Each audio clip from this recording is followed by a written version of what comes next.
Hello everyone, मैं अरुण कुमार यादव। इस video में हम लोग पढ़ रहे हैं ब्रीथ। ये चैप्टर 10 है, 10th का मैथमेटिक्स का। अभी हम लोग शुरू करने जा रहे हैं पर्सनालिटी 10.1। ब्रीथ का जितना भी कंसेप्ट है इसको हम लोग पढ़ लिए हैं लेक्चर 1 में। यानी आप प्लेलिस्ट में जाइए, ब्रीथ के प्लेलिस्ट में जाइए और वहां से लेक्चर 1 देखिए। इसमें सारा जितना भी प्रमेय है, जितना भी थ्योरम है, सबको प्रूव करके डिटेल में बताया गया है। इसमें दो ही प्रमेय है, 10.1 एंड 10.2, जिसको डिटेल में बताया गया है। और यही दो प्रमेय को यूज करके हम सारे क्वेश्चन को सोल्व करने वाले हैं। अब ध्यान दीजिएगा कि नाइन्थ का बेसिक भी हम कवर किए हैं। नाइन्थ और एट्थ जो भी बोलिए उसका बेसिक भी कवर किया गया है। यदि ये ब्रीथ के बारे में पहली बार भी सुन रहे होंगे तब भी कोई दिक्कत नहीं है। A to Z पॉइंट यहाँ पे कवर किया गया है। 0 से लेकर के 10th लेवल तक आपको इस वीडियो में पढ़ाया गया है। तो वहां से कंसेप्ट क्लियर कीजिए और फिर आके मेरे साथ एक एक क्वेश्चन को सोल्व कीजिए, आपको कोई दिक्कत नहीं होने वाला है। ये क्वेश्चन को पढ़ते हैं।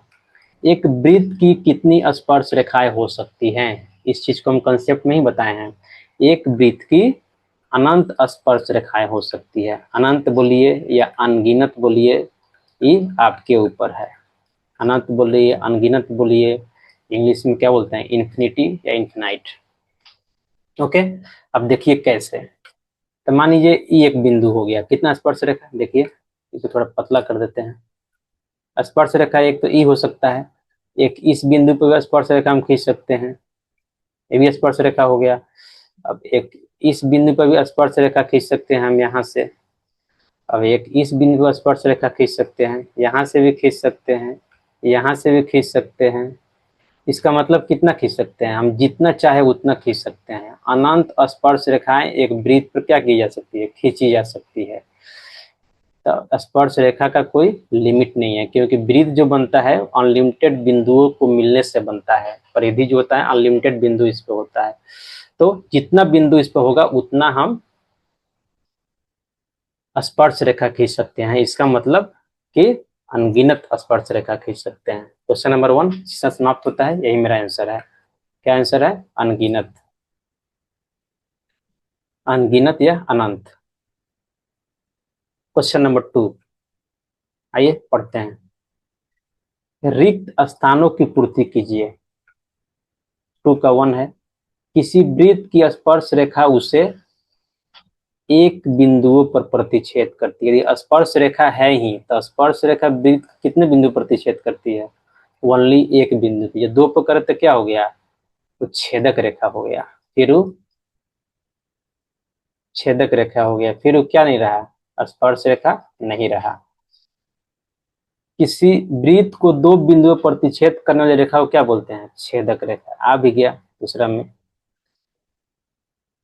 3 में, एक वृत्त की समांतर स्पर्श रेखाएं हो सकती है। एक वृत्त की दो समांतर स्पर्श रेखाएं हो सकती है। इस चीज को भी हम बताए हैं, नोट करके देख लीजिए। एक वृत्त है, let me take the picture here, it will be better.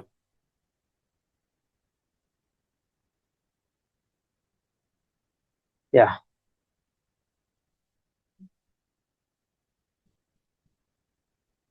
अब समांतर स्पर्श रेखा, अब मान लीजिए कि एक स्पर्श रेखा हम खींच दिए यहाँ पे, इस पॉइंट पे, तो इसके समांतर स्पर्श रेखा क्या होगा, यही होगा। इसके अलावा कोई भी रेखा खींचेंगे तो क्या हो जाएगा, तो छेदक रेखा हो जाएगा। तो इसका मतलब ये हुआ कि किसी भी वृत्त तथा उसके स्पर्श रेखा, एक वृत्त में केवल कितनी समांतर रेखाएं हो सकती है? केवल दो समांतर रेखाएं, L1 और L2, जो A और B पर प्रतिच्छेद करता है। और इसके बीच की दूरी क्या होगा, इसके बीच की जो दूरी है यहाँ O होगा, ये हमेशा O से होकर गुजरेगा। यानी इसके बीच की दूरी हो जाएगा 2R। यानी दो समांतर, इसको नोट में करके आप लिख सकते हैं, ब्लैक से लिख देते हैं। एक वृत्त की दो समांतर रेखाएं हो सकती हैं।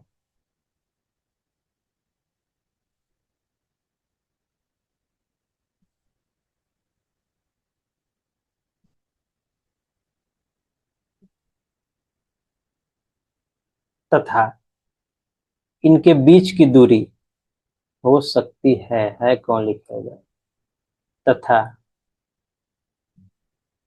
इनके बीच की दूरी यानी इन समांतर रेखाओं के बीच की दूरी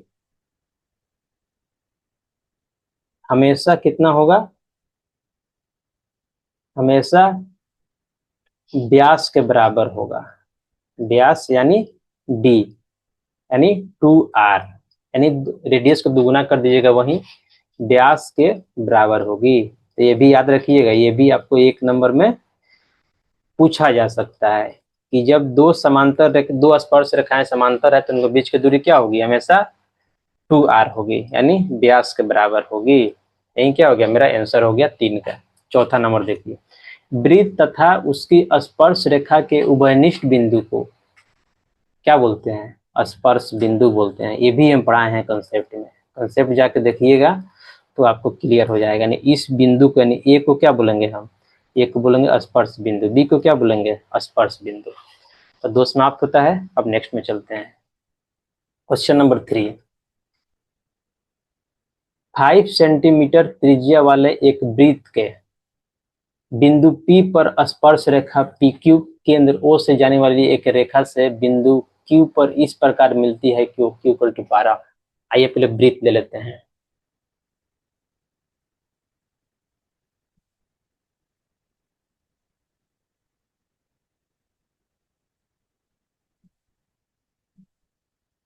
ये क्या है?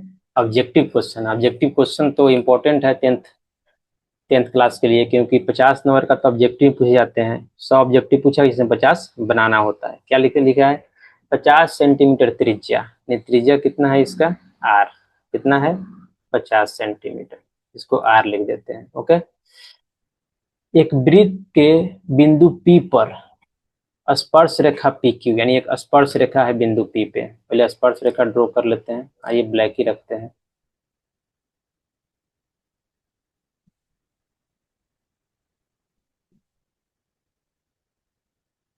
मान लेते हैं ये एक स्पर्श रेखा है। स्पर्श रेखा का नाम क्या दिया है?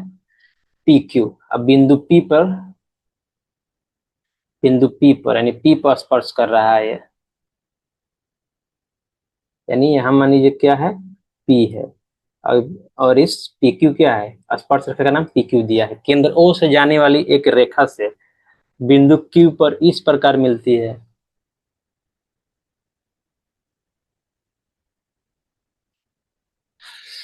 5 सेंटीमीटर त्रिज्या वाले एक वृत्त के बिंदु P पर स्पर्श रेखा PQ केंद्र O से जाने वाली एक रेखा से बिंदु Q पर इस प्रकार मिलती है कि OQ इक्वल टू 12 सेंटीमीटर।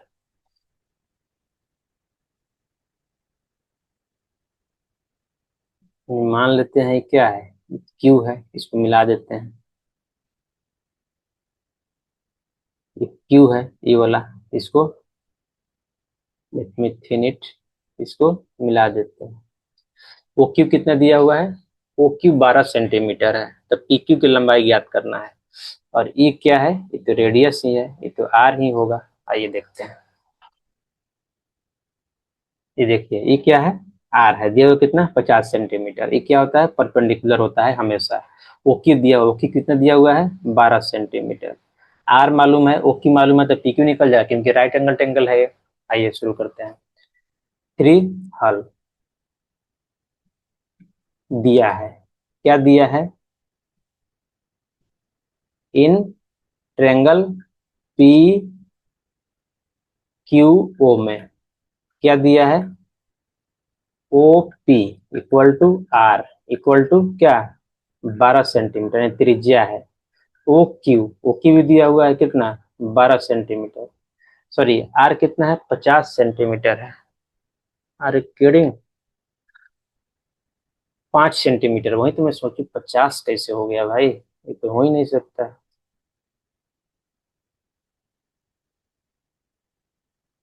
कितना है? 5 सेंटीमीटर है। आर कितना है? 5 सेंटीमीटर है। Okay, 5 centimetre. ओके।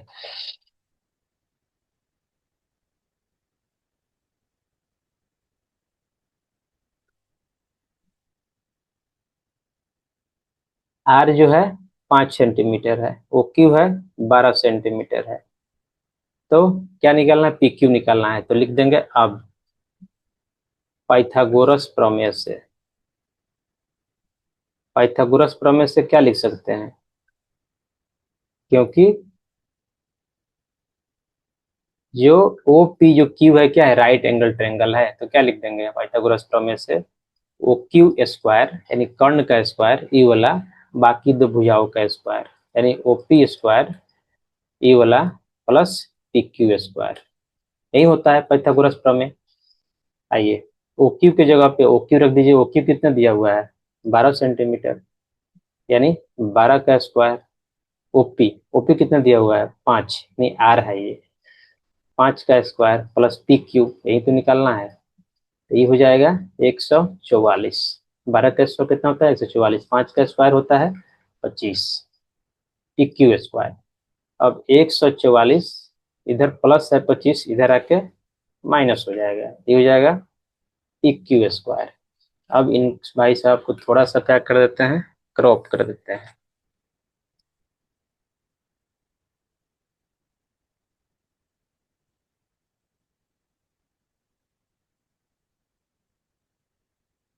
और एक लाइन ड्रॉ कर देते हैं। अब देखिए यहाँ से क्या लिख सकते हैं हम, ये घटेगा तो कितना हो जाएगा, 14 में से ओ क्यू, 14 में से 5 जाएगा 9, 13 में से 2 जाएगा, सॉरी 3 में से 2 जाएगा 1, यहाँ बच जाएगा 1, 199 equal to P Q square. ये क्या हो जाएगा, या इसको क्या लिख देंगे, P Q square equal to 1 1 19। और क्या लिख लिख सकते हैं इसको, स्क्वायर इधर है उधर जाके रूट हो जाएगा, तो 1 1 19, इसलिए ये क्यू क्या है, सेंटीमीटर में ही आएगा ये भी, तो 119 सेंटीमीटर। ये अब से आंसर होगा मेरा, जो ऑप्शन डी से मैच करता है, यही मेरा आंसर हो गया। आइए लास्ट क्वेश्चन देखते हैं इस प्रश्नावली का। एक वृत्त खींचिए, जो क्वेश्चन है 4 पढ़ते हैं। एक वृत्त खींचिए और एक दी गई रेखा के समांतर दो ऐसी रेखाएं खींचिए कि उनमें से एक स्पर्श रेखा हो तथा दूसरी छेदक रेखा हो। जस्ट यहाँ पे ड्रॉ करना है, कुछ आपसे पूछ नहीं रहा है, आंसर आंसर नहीं पूछ रहा है,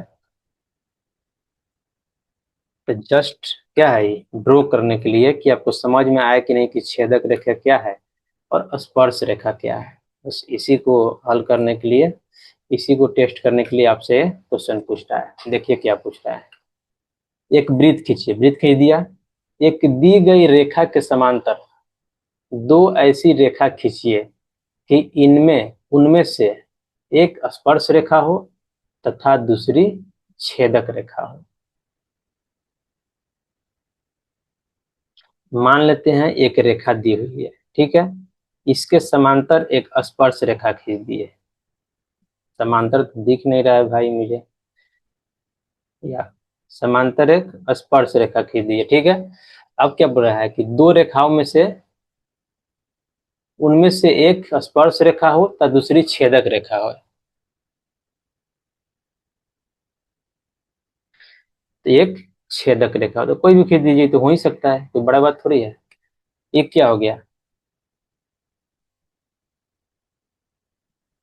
ये जो L1 है ये क्या है, दिया हुआ है।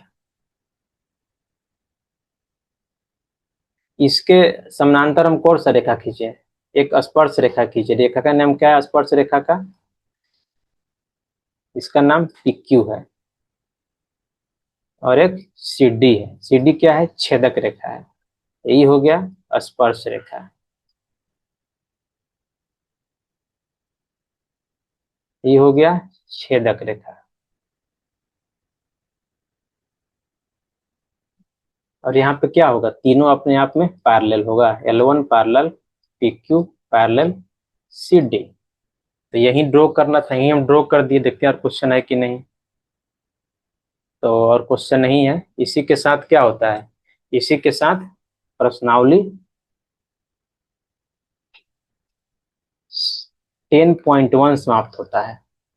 नेक्स्ट वीडियो में हम स्टार्ट करेंगे प्रश्नावली 10.2।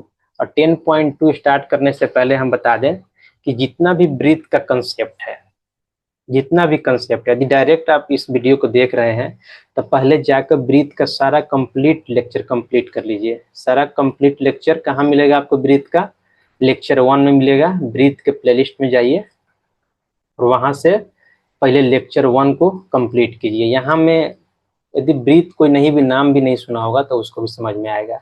यानी 0 से लेकर 10th लेवल तक हम आपको पढ़ाए हैं। कोई बात नहीं, आप 9th में नहीं पढ़े हैं, 10th में नहीं पढ़े हैं, कोई बात नहीं, यहाँ से आप पढ़िए और आपको ब्रीथ डिटेल में समझ में आएगा। जो लेक्चर 0 होगा वो रोड मैप का होगा, वो भी आप देख सकते हैं। वहाँ से आपको आइडिया लगेगा कि ये previous year question point of view से 25 का डिस्कस किया है, कितना इंपॉर्टेंट है, कितना नंबर ऑफ क्वेश्चन पूछे जाते हैं और कैसे हम इस चैप्टर को कंप्लीट करेंगे। तो इन्हीं के साथ पर्सनालिटी 10.1 समाप्त होता है। यदि आपको वीडियो अच्छा लगा हो तो please like share and subscribe the channel. Thank you.